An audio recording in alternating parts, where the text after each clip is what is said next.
As a practicing Catholic myself and one who has had the privilege to see 3 popes in my life, with a 4th about to start his term, I have had time to reflect on the values and principles that the leader of the Holy See usually bestows on the Catholic community, the largest religious denomination across the world.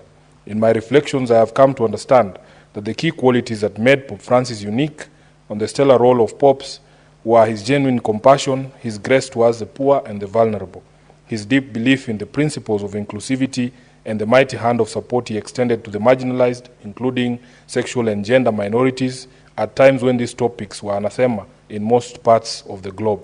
Indeed, Pope Francis manifested courage in its pure form. Mr. Speaker, sir, it is meaningless to celebrate the lives of the departed if we do not take moments to ask what lessons we have drawn from them or their works. Predictably, many leaders in Kenya and in the world have had occasion since the death of the Pope to hail him as a great person, a wonderful human being, and a compassionate Jesuit. However, I have to point out to everyone that Pope Francis, while he served, declined the trappings of the papacy, preferring to live a humble life in his Casa Santa Maria Marta residence, rather than the papal apartments used by his predecessors. Besides this, the Pope was a legendary believer and purveyor of the common touch philosophy, always preferring to reach out to the masses and to show compassion to the lowly. Indeed, the late Pontiff was a strong opponent of global economic models that enriched a few and widened the gap between the rich and the poor, often pointing out the unsuitability of such economics.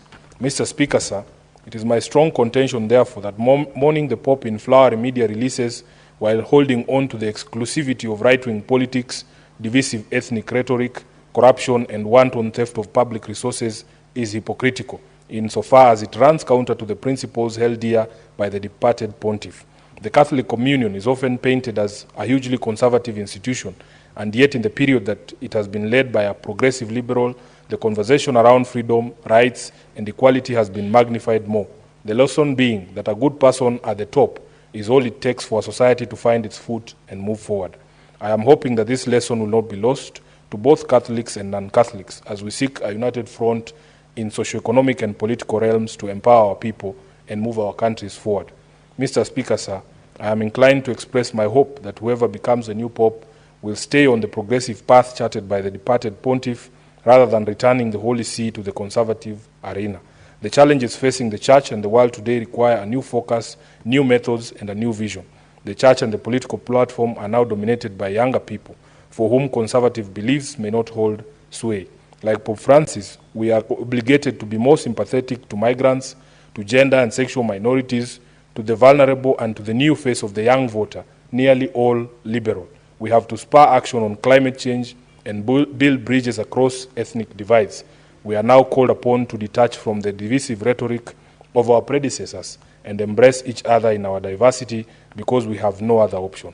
This will be the greatest way to honor the memory and work of Pope Francis. I thank you, Honorable Speaker. Now, Honorable Members, I will allow you to make comments. And as earlier on indicated, we will make comments on all or any of the statements that has been issued pursuant to Standing Order 53.1 and those issued pursuant to Standing Order 56.1b by the respective chairpersons of the committees. And I'll start, Senator Maureen Tabitha. Do you wish to? Yeah, thank you, Mr. Speaker. Thank you. Allow me to make comments on the first statement for Senator Ososi, Vihiga County, Mr. Speaker. And this is in regards to the issue of expired drugs in the different counties. Mr. Speaker, currently as we speak, I'm currently serving in the Committee of Health. And a few weeks ago, I think 2 weeks, we were able to visit different counties, Wajir, Marsabit, and Mandera. Mr. Speaker, I can confirm that during our inspection, especially in Mandera County, we came across expired drugs and drugs that were also missing as per the records. Mr. Speaker, as I've always said, my first profession was pharmacy. I've practiced pharmacy, And so I'm familiar to the regulations of the Pharmaceutical Board. Mr. Speaker, we even realize the pharmacists who are in these pharmacies are using their own personal laptops to be able to input data and have the data in their own personal laptops, instead of the counties providing a digital system that they can be able to use, can be able to check even the stocks of the same drugs, Mr. Speaker. Mr. Speaker, we even realized some hospitals did not even have farm techs, leave alone pharmacists. The prescription and issuance of the drugs was a question. And I want to add the CEO, Dr. Fred Sioi, of Pharmacy and Poison Board. He has to wake up. He has to wake up. He has to do something. All the governors actually told us after SHA was implemented, there have been so many pharmacies that have been opened, so many private clinics that have been opened, and most of them being suspected to be owned by the same pharmacists and the same clinical officers who are still working within the county. It's a high time that the Pharmacy and Poisons Board cracks the whip to ensure that competent, qualified personnel, as far as the pharmaceutical industry is concerned, are the ones dispensing the drugs. How the drugs have also been stored, Mr. Speaker, it's a total disappointment. Seems that they are not doing the inspections that they're supposed to do because the places were dusty. In one of the counties, we came across drugs that have expired and are on the shelves, Mr. Speaker. And, you know, Mr. Speaker, you look at then, where is the problem? These people are the ones, we have the CEOs in these institutions, who are mandated and who have the responsibility to oversight, ensure that the systems are also being followed by the staff in the different departments. And sometimes we want to blame the leadership and the executive, yet we have the people who have been given this role, but they're not doing their job. So this is an issue that is cutting across most of these counties. The statement by Senator Alan Chesang on the inspection of the Kitale, is it, the health services from Kitale level 5 to level 4, I want to say that we as a health committee, we are going to traverse across all counties. Governors, be prepared because we are going to continue inspecting these hospitals. It is very sad, Mr. Speaker, you go to inspect a hospital, a maternity wing, whereby even the washrooms do not have water. It's only maybe one bathroom, which is not even having water. The taps have run dry. There are no even doors. And you'll ask, have you been collecting SHA? Is SHA working? All the hospitals told us that SHA is working. How much have you collected? They've collected over 10 million, over 15 million. And how much is a door? How much is a tap? How much is even a water tank, for Christ's sake?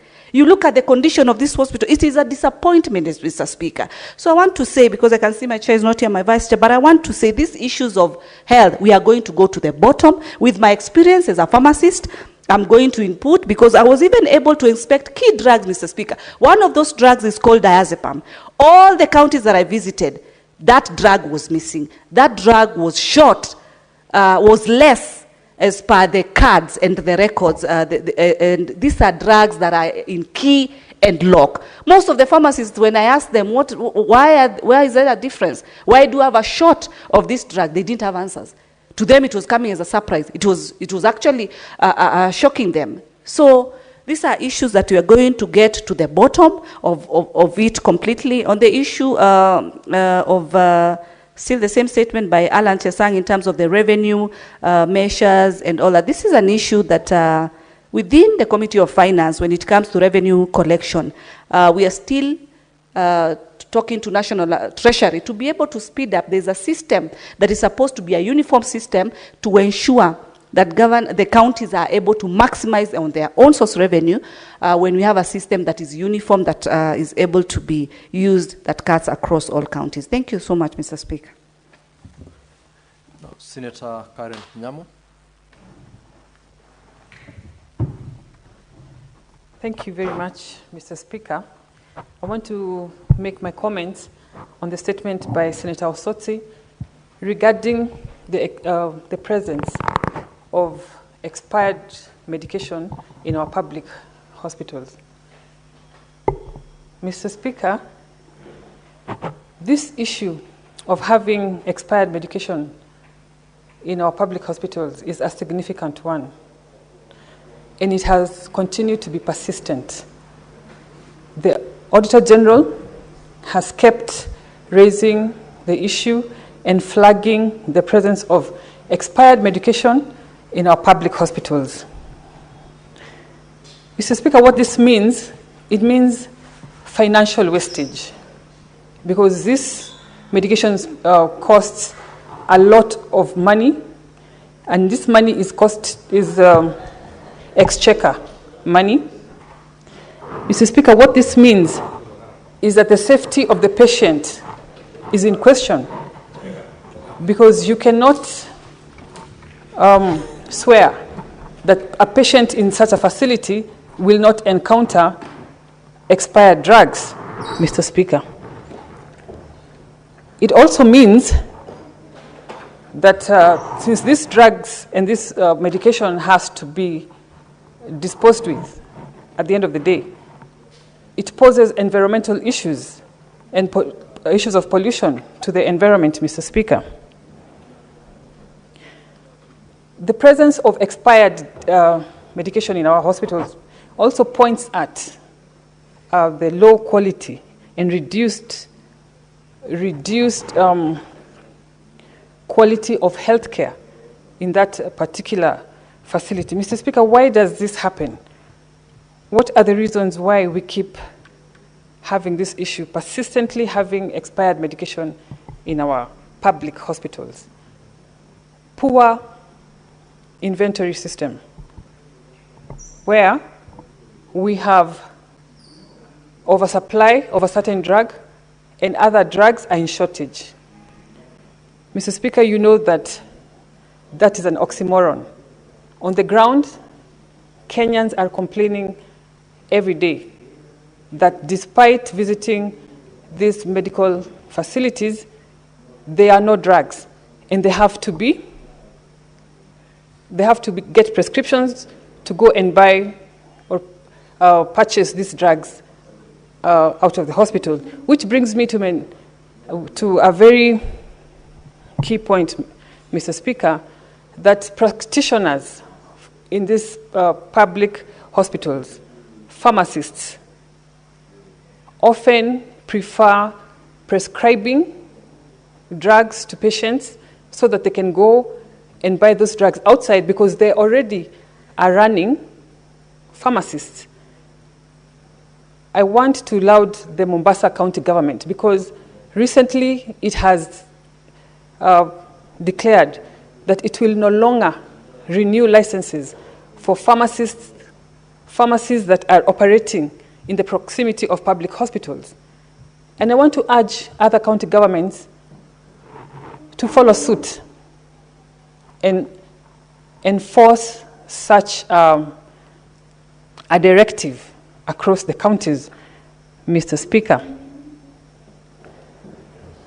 We don't have storage facilities, proper storage facilities in some of these hospitals. I want to urge the Committee of Health in this House, Mr. Speaker, to ensure, because I've heard that they're going to go around the whole country tackling this particular issue of expired drugs in our public hospitals. I want them to be able to facilitate or make sure that these hospitals are not only reprimanded, but are also facilitated with proper storage, space, and facilities, Mr. Speaker. I also suggest and put forward my suggestion that we need to digitize this space, whereby we run an inventory that can forecast the expiry of drugs. We are fond of getting medical donations. Some of these donations do not align with what is needed on the ground. We do not have to take everything that we are being given in form of medical donations because some of them are not even what we use as a country. And with that, Mr. Speaker, I also want to comment on the statement by Senator Sifuna on the late Pope Francis. I am not a Catholic, but Pope Francis was one of the popes who caught my interest because of a lot of the stands he took. He was very open and very outspoken about global affairs. He spoke about the war in Gaza. He was open about the LGBTQ movement in the globe. And I want to state that just because I admired his outspokenness does not mean that I support the LGBTQ movement. I think my stand is known, my preference is out there. And as we mourn the Pope, we have seen that there are proposed African popes to take over from him. I don't know why Senator Boni Halole is laughing. It may sound far-fetched, but at least for the first time, we are having a possibility of a black pope. It is a huge step in the right direction. Thank you, Mr. Speaker. Senator Cherargei Samson. Thank you, Mr. Speaker. I just want to comment on two statements. One is I want to commensurate and pass my deepest condolences to the Catholics across the globe for the unfortunate demise of Holy Father Pope Francis. Mr. Speaker, he was the unlikely Pope. If you watch the movie called Conclave in Netflix, it tries to watershed on how Pope Francis became the Pope, coming from South America, where we have the largest Catholics, Mr. Speaker, sir. He was one of the reformers, what we call reformist Pope, who spoke against war in Gaza, which was unlikely, Mr. Speaker, and you have seen even videos where he is engaging people in Gaza and the priests that are already in Gaza. We know what is happening and we continue to pray. And he had a clarion call that we should have a peaceful globe across. The Speaker, even as we celebrate his legacy, we must continue to have humanity, we must continue to have a peaceful world, and we must continue to push for an equitable, an equal society across various nations, Mr. Speaker. So to the entire leading billions of people, Mr. Speaker, from Vatican, it has been a very interesting service of Pope Francis. And as he rests, Mr. Speaker, you even saw his funeral service, embodied simplicity, which he did as alive as the pontiff of the largest religions in the world. Mr. Speaker, I want to join colleagues. There is a Ghanaian cardinal, among others, even the one from DRC. Mr. Speaker, I think it's a high time that the conclave, as they even retreat from tomorrow, Mr. Speaker, to consider giving us a black pope. Africans has been loyal Catholics, and I think it's the high time, the first time to have a South American Pope by the name of Pope Francis.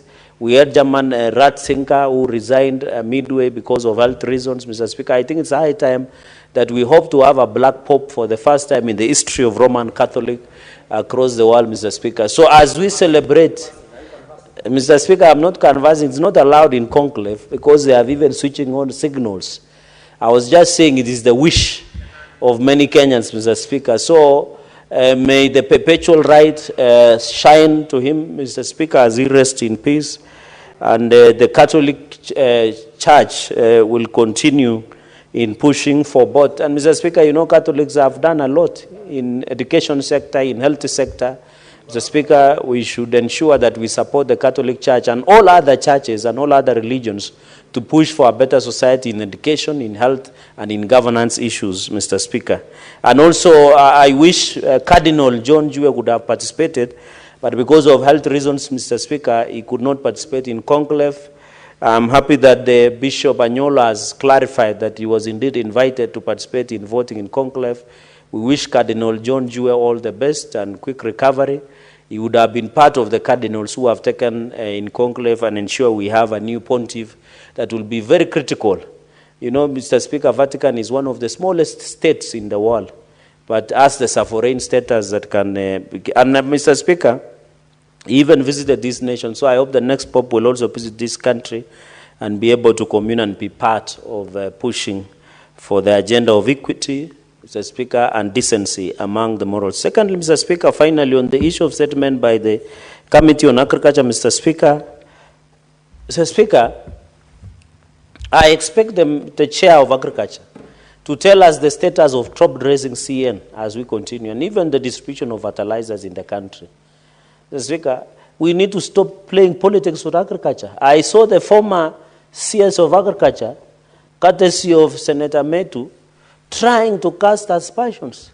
Yet during the investigation of the scandal of fake fertilizer, he was at the center of it, Mr. Speaker. Why did he say when he was the minister? Mr. Speaker, and therefore, those are for political expediency. You know, Mr. Speaker, these people want to run for some seat and their only agenda, they don't have it. When the scandal of fake fertilizer, in fact, when the National Assembly wanted to impeach, the investigations placed the former CS at the center of the fake fertilizer scandal, Mr. Speaker. So this media sensationalism, I want to challenge the Committee of Agriculture to table their report on fake fertilizer. You will find in that report that the former CS Mitika Linturi was at the center of fake fertilizer. He should not now twist the story and try. You know where I come from, Mr. Speaker? When the T9 bites you, when it bites a dog, that dog becomes a T9 and wants to bite everybody in the village. So you cannot be threatening us by telling us that allegedly that some individuals outside him was involved in fake fertilizer scandal. He must tell us where the donated fertilizer went to. He was the Minister of Agriculture and the buck stops with him. And I hope the media will be bold enough to ask him in the report by the National Assembly when he was supposed to be impeached or to be removed by vote of no confidence. Why did he have the energy that he's trying to blackmail and intimidate? I want to challenge the president not to be intimidated or blackmailed by non-profiteers and auctioneers of politics, Mr. Speaker. I know he wants to blackmail government so that he can be paid gratuity after serving as the CS. We should not allow that blackmail to happen in this country. Our politics must be hygienic, and it is embarrassing, Mr. Speaker, our farmers from Nyandarua, from Nandi, from Kericho. Mr. Speaker, we want to see this the first time when President William Ruto took over, fertilizer was 7,000 shillings. He has subsidized to 2,500. All farmers, Mr. Speaker, not only maize farmers, tea farmers, grocery farmers, sugarcane farmers, can now access fertilizer in our NCPP board. In fact, this year, Mr. Speaker, to report as a farmer, we have not had any scandals of fake fertilizer, unlike when Linturi was in office. It means he was the problem. I was in Lesos NCPP, Mr. Speaker. I was in Celia, Mosoriot, in Maraba NCPP. They are all types of fertilizer and they are up to standard. So who was the problem in the Ministry of Agriculture? It was the CS Linturi, Mr. Speaker. This year, Mr. Speaker, even in Bomet, we have never had any even single complaint on the supply of fertilizer. What I challenge the counties, and I know other counties are doing, you know my county is an autopilot. We have an inept governor called Sang who has decided to autopilot everything. If my county can do last mile distribution of fertilizer, it will assist farmers. And I want to challenge governors across the country, Mr. Speaker, including Governor Jobri and Governor Barjok and Governor Badilisha, to do last mile distribution of fertilizers to save farmers on transport costs, Mr. Speaker, so that it becomes cheaper at the end of the day. I want to challenge NCPB to ensure that there is top dressing, the urea and CN, Mr. Speaker, to ensure that farmers have access to the fertilizer, Mr. Speaker. So I expected Mr. Speaker, in conclusion, the Agriculture Committee to tell us. Finally, Mr. Speaker, I saw the CS of Agriculture, CS Mutai Kagwe, is currently in Kericho, Mr. Speaker, discussing about issues of bonuses. Mr. Speaker, we want to be told which mathematics and complications that when you go to another region in this country, they are getting highest bonus up to 68 shillings. But when you come to Nandi, we are getting as low as 17 shillings. Which magic are they doing here in Mombasa that we are being told tea from Western Kenya amounting 34 billion has not yet sold, but from one region are being sold, Mr. Speaker? I hope CS Mutahi Kagwe is not doing a PR exercise in Kericho as we talk today. He must tell the farmers of Kericho, of Nandi, of Bomet, and across Western Kenya, why is it that we are getting less bonuses, Mr. Speaker? You and me know, and Senator Aaron Cheruiyot, whenever we are in weekend, one question that our farmers ask her is only constant. Why is our bonuses lowest in this region than other regions, Mr. Speaker? So I want to challenge CS Mutahi Kagwe that as he are working on the issue of tea, he must tell us what is the problem with this issue of tea. And I hope as we do sector reforms of tea, Mr. Speaker, the friend of Metu should tell us why he stole and objected the reforms of tea sector, which farmers should have reaped. And I remember Senator Aaron Cheruiyot hosted us for the tea conference. We must reap fruits for the guarantee minimum returns for the betterment of a tea farmer, a sugarcane farmer, a coffee farmer, and a maize farmer. With your indulgence, Mr. Speaker, I support all those statements. I thank you.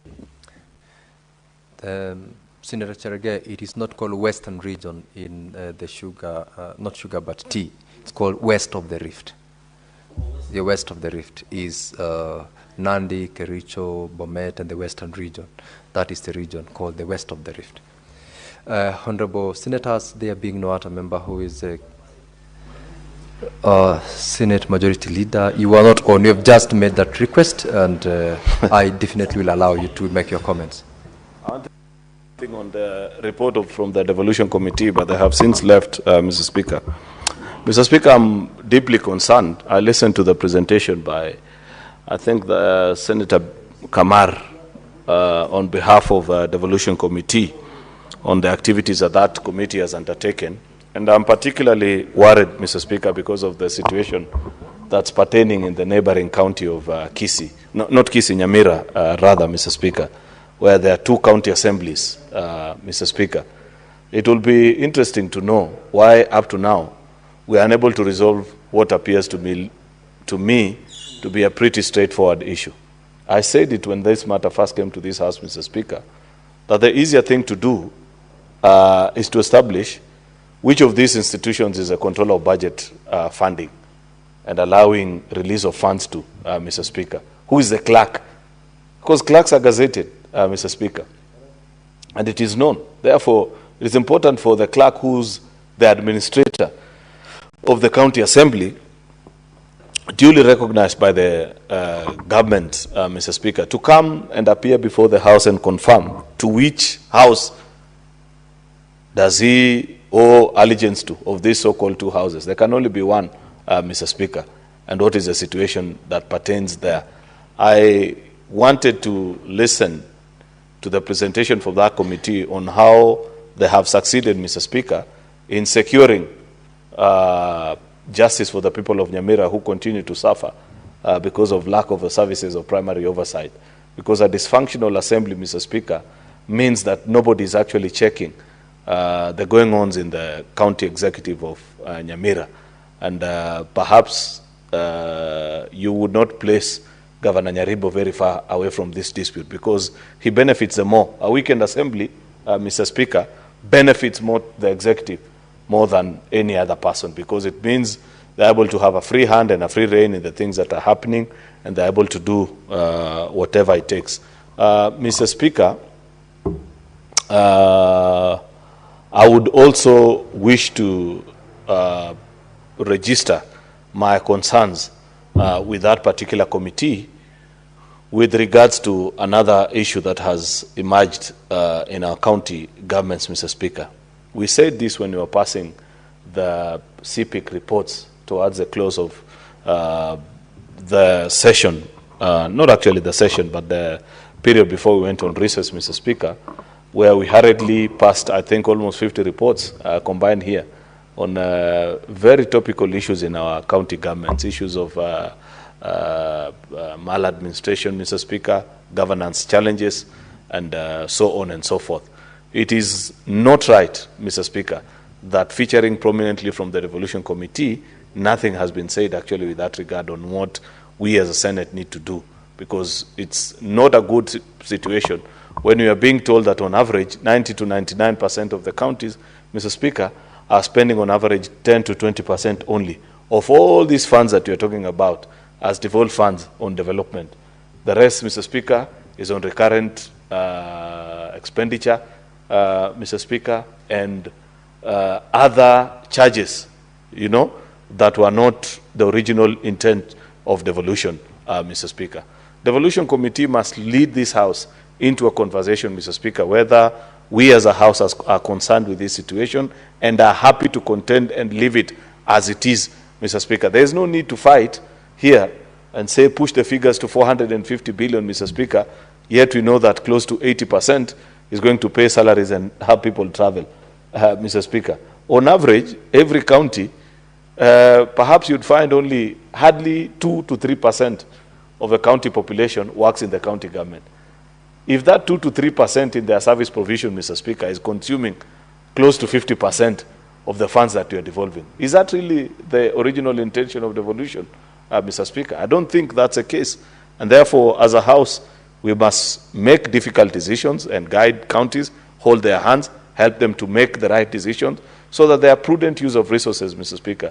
PFM is not a suggestion, Mr. Speaker.